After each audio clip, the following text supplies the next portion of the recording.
Team Ebix Cash Studio.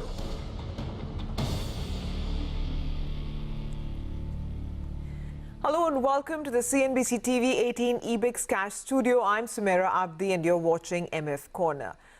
Thanks very much for joining in. And this is an important topic, ESG scores. So ESG basically being environmental, social and governance norms. We've seen of late a lot of ESG funds being launched in India. So today we want to talk about how these scores are calculated and why they're important. But first I want to ask you the second part, which is why they matter to retail investors, and why should somebody like me or any other investor want to know the calculation methodology? Okay, hi, good afternoon, Sumera. I think the first discussion was, all about risk related to an individual and how the calculations are done.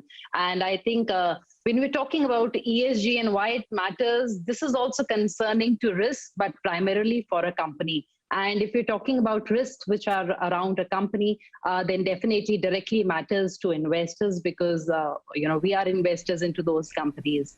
So broadly speaking, Sumera, if I have to first start with why it matters because ESG criteria, when we're looking at your environment, governance, as well as social aspects, along with your financial aspects into deciding whether a company is good or not, we get a holistic picture about how a company performs. It is beyond the balance sheet. It gives a good benchmark for comparison within the industry, how two companies, primarily, let's say, with the same kind of a financial strength, actually perform on other criteria. Secondly, Sumera, this is important because it has been seen, a lot of research has gone into it, and it has been found that companies which are more compliant on ESG principles are actually more resilient, are seen as slightly lower risk. So unexpected, the bad surprises, those are lesser. Such companies have seen lower cost of capital. They are able to raise capital at a lower cost, which goes a long way in reducing the cost for the company and increasing their profitability. There is other sort of cost reduction when they're imbibing these ESG principles into their overall process, such as wastage is lesser. Let's say water efficient usage is there, electricity. There are so many aspects to it, and things like legal, regulatory issues. Such issues are lesser. So overall, from a holistic point of view, when we are looking at companies, I think ESG becomes a very important criteria, not because you have to go and invest in an ESG fund, Sumera, but I think it just adds another layer of how we filter companies. Okay, no, fair enough, Prableen. So who are the agencies that do this ESG rating, and how do we know what's a good ESG score? So, Sumera, let me now start with, first explaining what is an ESG score or a rating. So when we are, for an individual, let's say, I am given a credit score because that calculates my ability to repay my debt. When we are looking at companies, we give them ratings. There are so many credit rating agencies which give them a rating and which measure the financial strength of those companies. And when we are looking at the ESG risk score, that actually gauges the performance of these companies on ESG issues, as well as checks their exposure to ESG related parameters. So ESG score is nothing but the amount of unmanaged risk a company is taking. And let me just quickly explain how do we get there.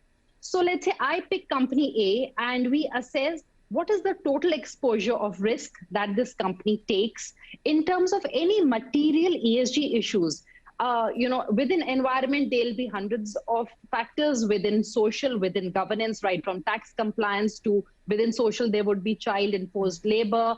Within environment, there'll be aspects like waste management and climate change. So there are hundreds of such criteria on the basis of which the total exposure per industry for the specific company is checked. And then it is divided into primarily two components. One is your manageable risk and one is your unmanageable risk. So unmanageable risk for an oil company, of course, if it is into industry such as oil, certain amount of carbon emissions would be there. And even if it is trying to do everything that it can to prevent it, there will be something which is beyond its control. So that is the unmanageable risk. And the manageable risk is which can be controlled by better practices, policies from within the which the company can apply. And then there is a gap here, something which can be managed but is not managed by the company. So the score, Sumaira, the ESG score which is given is actually addition of two things: the unmanageable risk which cannot be managed, as well as the management gap, which means that risk which can be managed but is not sufficiently or adequately managed as per the agency. And that comes to, when we combine all of these, there is a process through which the score is given and the rating is given, whether it is low risk, high risk, it's severe. So these rankings are given by different agencies. Okay. Praveen, is ESG compliance related to better returns? I mean, how is this ESG score used in practical life? So, Sumaira, for construct of portfolios, a lot of portfolio managers, they check what is the ESG score. Let's say if we are looking at indices in India or funds in India also, they look at the data which is provided by Sustainalytics, and their criteria splits the risk which a company takes into 5 segments. So it is low risk, or it is negligible risk, medium, high, and then severe. So the very construct of a portfolio fund manager or an index which is being constructed, you can go and check that within a certain industry, what is the amount of risk that this company is exposed to, and accordingly, let's say a more robust portfolio can be created, whether it is an index or a particular fund. So from an investor's point of view, companies or sectors such as tobacco, such as weapons, such as adult education, entertainment, and all these are actually excluded. So it's a filtered segment of companies that finally investors get to invest in, or portfolio managers or indices are created. Okay. Now, even the funds which have been launched on the ESG theme in India, they're tracking certain indices, right? So which are the popular ESG indices in India? So within India, Sumaira, so ratings are given across the board. So there would be even mid-cap stocks. There would be other companies also. This particular agency, which I'm talking about, because they provide data to NSE indices, they are tracking around 15,000 companies globally. And, a company like TCS is at 1409, it's 1049th rank out of those 15,000 companies. But Reliance is at around 12,000. So now, based on all these data, we have 3 popular indices which are there in India. It is the ESG 100 index, and then the ESG enhanced index, and the ESG sector leaders. And these are from the Nifty 100 universe. And then they have their own sub-methodology. They have their own criteria of constructing these portfolios. One of them has about 81 holdings, one has about 86, and the sector leaders has about 53. There's actually another one from BSE also, which is worked from the BSE 100 space, and then on the basis of ESG criteria, these companies are selected. Now, Sumaira, I think when these are selected, each of these indices has its own, style of how companies are included. So scores are out there, but then they have their own specific aspects. For example, the sector leaders, it also checks that globally, what is the ranking of that particular company? And if the company is lower, or is at high risk as compared to its global peers, then it is not included. So each of these indices has its specific structural formulations, and one passive strategy is there in India, which is tracking one of these indices. Others are active funds at present in India. Yeah, so Mirae is the only passive, right? How are these schemes structured? If you can talk about the active, passive schemes which are there, and also what is the broader methodology that they use?